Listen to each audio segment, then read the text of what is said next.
Hi, I'm Lisa Shield. And I'm Benjamin Shield. And this is Getting Inside the Right Male Mind. We are very excited. I created, first of all, this podcast because I happen to think that my husband has the most beautiful male mind I have ever encountered. And so I love exploring as many different topics as I can with him and sharing them with you because I think his insights are invaluable. And women don't often get to hear from really healthy, compassionate, loving, masculine men like you. And so it's great to hear how a real man thinks.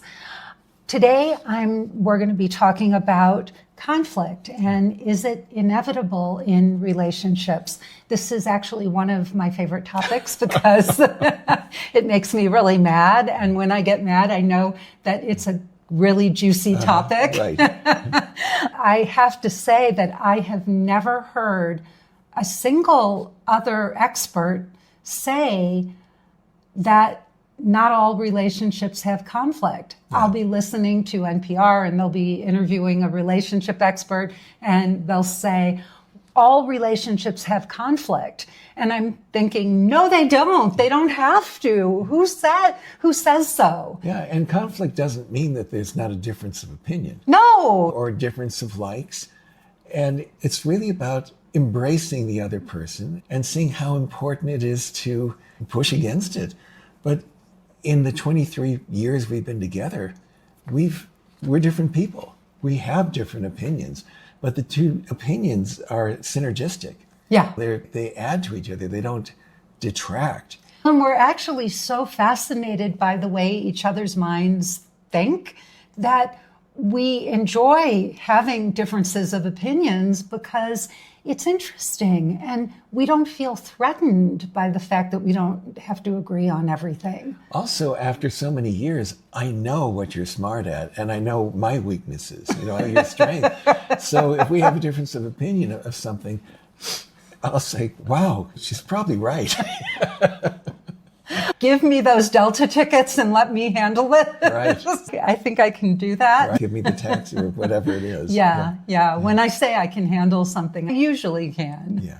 Yeah. And you just will defer to me when you know that, she's probably going to do better with this than I will. Yeah. It's when two people, when one and one plus one is greater than two. And so we can use conflict in a positive way. We can say that, yes, it's synergistic. We're deferring to each other.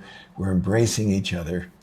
And if anything ever comes up that just stops us in our tracks, the first thing we usually do is just first take a breath and then embrace the entire relationship, because it's so easy to focus on a single sentence or a single word. And then we have all these years of love and support and encouragement for each other, that it's being able to see the entire relationship.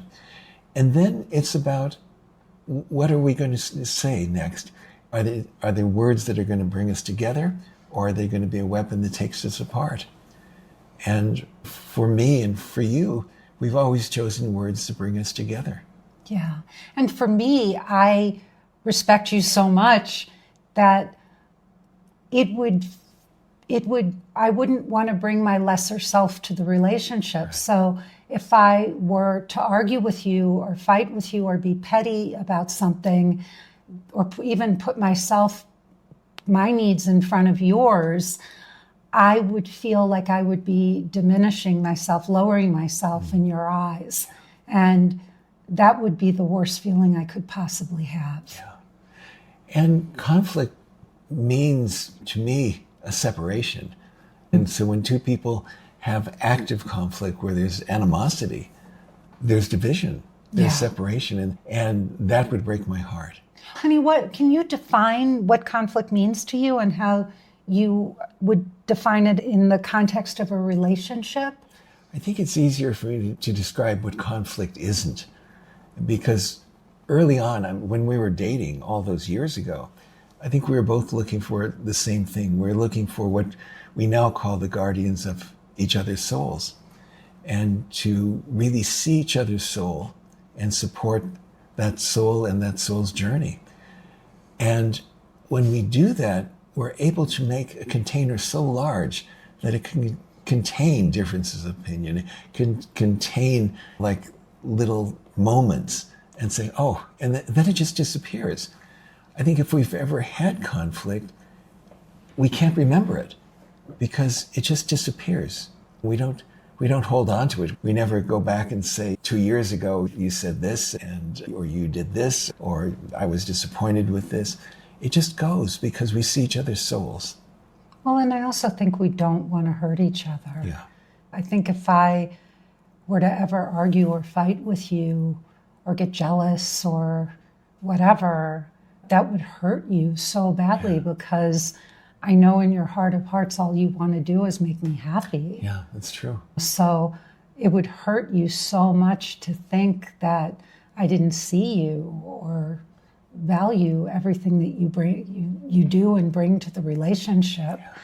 I want to just say, I think that conflict is about resistance. The only way you can have conflict is when you have resistance. And when two people are not resistant to each other, when they're open and welcoming of each other's perspectives and opinions, and when there's so much safety and trust in a relationship, and you both know with 100% certainty that all you want is for each other's highest good, then there's no resistance. There's nothing to fight about. Yeah. There is no room for conflict. Why do you think most people assume that conflict is inevitable in relationships? I think because everyone else assumes that it's just part of the culture. It's just part of the world view. And there's so few good examples of relationships where there isn't conflict. That's true. And we grew up in households where there was a lot of conflict. Yes. And I think we learned from that. We learned what we don't want. And I think some people learn that's what relationships are, so that's what they're going to replicate. And we went the other direction. We said, there's no reason to be in a relationship if it's about animosity, if it's about being small, it's about judgment. Or withholding. That's another one. Stonewalling. Terrible. Withholding. Terrible. That's another form of conflict, which is really painful. From your perspective, what makes our relationship free of conflict? And you may have already touched on that. I think that really seeing each other and seeing the goodness and knowing that the last thing we would want to do is to hurt each other, and that really taking a moment and taking a breath and saying, oh yeah, she's probably right. I think conflict for me, if anything arises, it's when, something very truthful is said, and the conflict is within me, right? Not the relationship. Sweetheart, do you think it would be better if you did that? What? Oh, yeah, she's right. Another way, you know how I often avoid any kind of conflict in the relationship? And this is a good one. Whenever I say something, and I'm sure you've noticed this, and you may have some sort of reaction to it, I completely just let it go, and I just let go, and then I'll give it a couple of beats, and then I'll come back and I'll say, babe, I think you may have misunderstood, or let me explain what I was trying to say. But I completely give you a moment just to let the dust settle, to let that thought go by, and then I take a breath and say, how can I say this differently? And I think that we're both aware that words are important. And once they're out there, you can't reach out and grab them back. So I think we're very mindful of our languaging. Yeah. What would you say to men who do feel threatened or defensive when their partner has a different viewpoint? I think really the steps that I gave was first, just remind yourself to take a breath, because that is the beginning of a reset. And as much as one can is just not focus on the moment or the word or that momentary action and reaction, but try to focus on the entire relationship. all the love, the caring, the support, the encouragement, the non-judgment, all of those things. And then being very careful about the words that are said next. Are they going to bring two people together or two people apart? And why would we want to have languaging that brings two people apart? It would just not only continue the conflict, but expand it. Yeah. What do they do when their partner is upset? How would they navigate that? There's the expression, it just takes one person to change a relationship. And so the question again was... Let's say I was upset. I was getting upset and you weren't, but I was becoming very upset and saying irrational and saying, you don't understand me, you're not hearing me. And you feel very much that you are understanding and hearing me. What would you say to a man in that position? I'll say, what's on television? Or, are you hungry? That might not go over too well with a lot of women, babe. Yeah, but mostly I would just give you space, hypothetically, because you just don't act that way. But I know what you would probably do. And what's that? You would say, you know what, I think I'll come back in a little while when you've had a moment to think things through, and then we'll talk about it later. Yeah. That's what I would probably see you doing. You just wouldn't engage. Yeah, and not engaging not only doesn't perpetuate the whatever's going on at that moment, but it also models for the other person that, wow, I don't have to be upset. They're not upset. Yeah. And you would come back and talk about it, but you would just say, let's just take a little bit of a break here and come back. And when we're a little more clear-headed, you would do it in a very loving way. How do you navigate your own boundaries while still being considerate of mine? I think, again, it takes two people, and you're very respectful of my boundaries. I think you're very aware. And I've tried to express, over all these years, express my boundaries in a kind way. So it's not like, if you don't respect the boundaries, I'm going to get upset. It's when you do respect my boundaries, I'm so appreciative verbally. Well, even more, you express your boundaries in a non-shaming way. Yeah.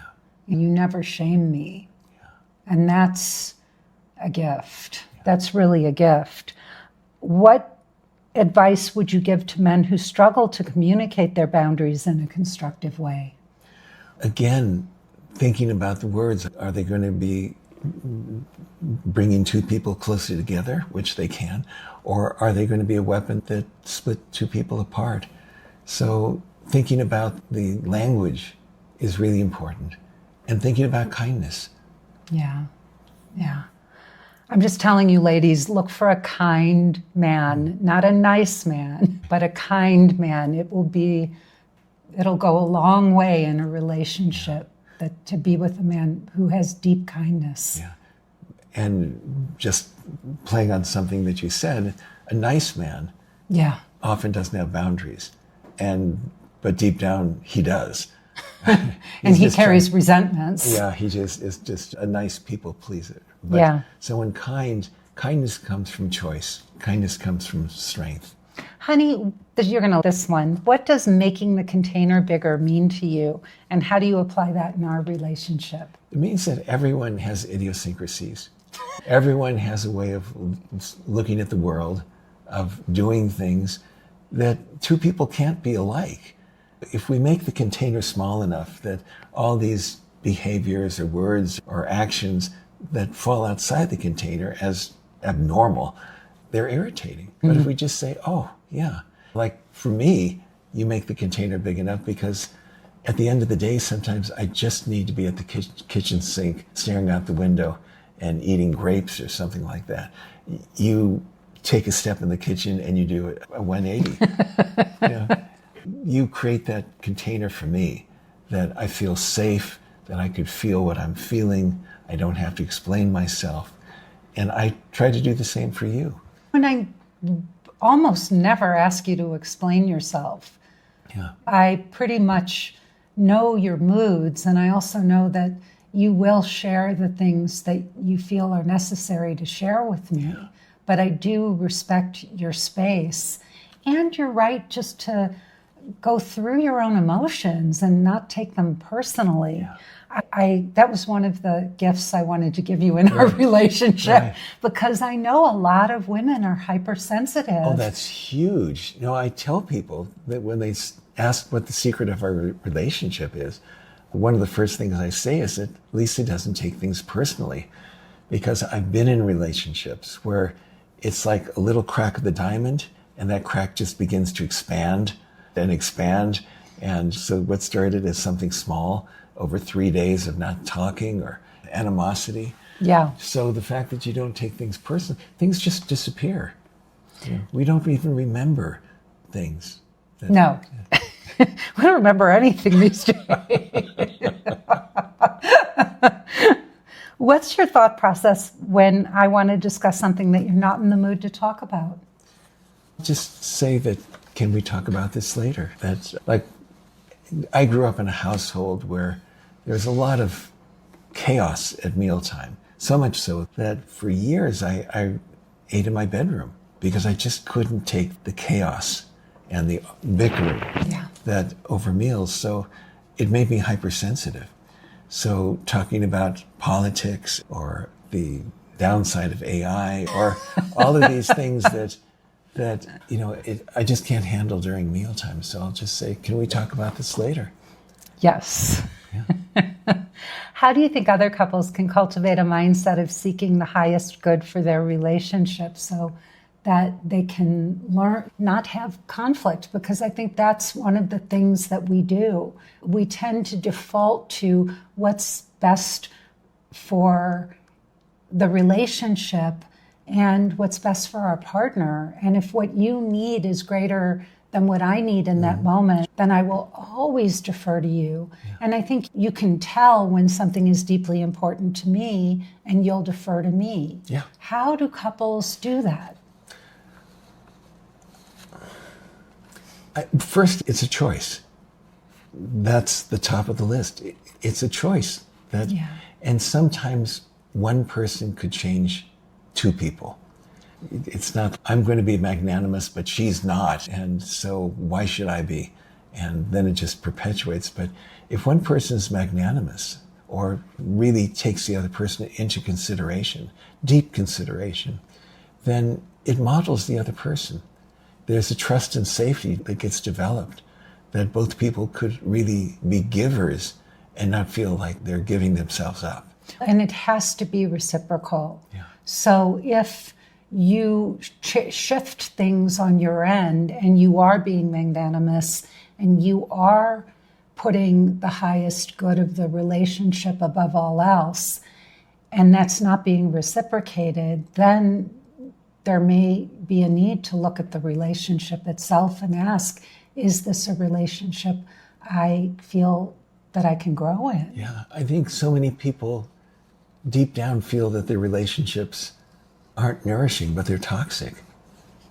And there's resentment that builds up. And it's tragic because why do two people get together? It's not to work things out necessarily, but it's really to see how much I can love unconditionally. Yeah. And that's one thing we didn't mention is just how therapy tends to perpetuate this model of two people coming together who are damaged and broken and working out their wounds, to healing their wounds together. And while that can be the nature of some relationships, it doesn't have to be. Yeah. And I think it's when I realized in the end that I needed to take responsibility for myself, that nobody could heal me but me. I had to look at those things. I had to stop thinking my partner or anyone else could do that for me.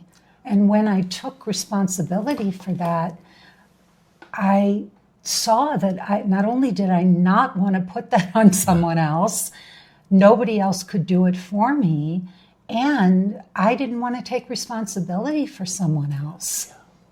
Yeah. And that was liberating. Yeah. Liberating. If you could give one piece of advice to men about maintaining harmony in their relationships, what would it be? It's about the reason, really going back to the reason they got into the relationship, which was about love. It wasn't about pain. No one gets into a relationship, or at least they shouldn't, when the foundation is about pain. So really thinking about, why did we start this? And where do we want to end up? So many relationships start with love, or what they feel is love, sometimes just chemistry. And it ends up in pain. And the person we thought we loved the most becomes the biggest enemy. Yeah. And if there's kids or other situations where they can't leave, it's hell. And it's really, how do you want to live your life? Do you want to create heaven, or do you want to create hell? Absolutely. And I think it's also goes back to the saying that we can learn through joy or we can learn through pain. And we have a choice. We have a choice. Do we want to learn through pain or joy? And I think you and I both made the decision that we want to learn through joy. Yeah. And I actually said that to you on our first date. I said, I'm done suffering. Yeah. I'm done working hard and making my life hard. I just want to meet a great guy and have fun. Yeah. And that statement was born out of the idea that I had a choice in how I grew and the kind of relationship I was in. And when you said that, I just subconsciously put my hands together and said, thank you, God. I'll take her. And we've been together ever since. And I lived up to my promise. Yeah. That's the good thing, right? Yeah. All right, everybody. Thank you, babe. It's my pleasure. I appreciate it. I'm Lisa Shield. And I'm Benjamin Shield. And this has been Getting Inside the Right Male Mind. If you enjoyed this, please join us. You can go to lisashield.com and you will find all of our recorded podcasts and broadcasts there. And we do these just about every Sunday. We put out a new episode of Getting Inside the Right Male Mind. And I also put out episodes called Finding the Guardian of Your Soul. So you can check that out as well. And the last thing is, all over my website, there's a button to click. It will take you to a short presentation.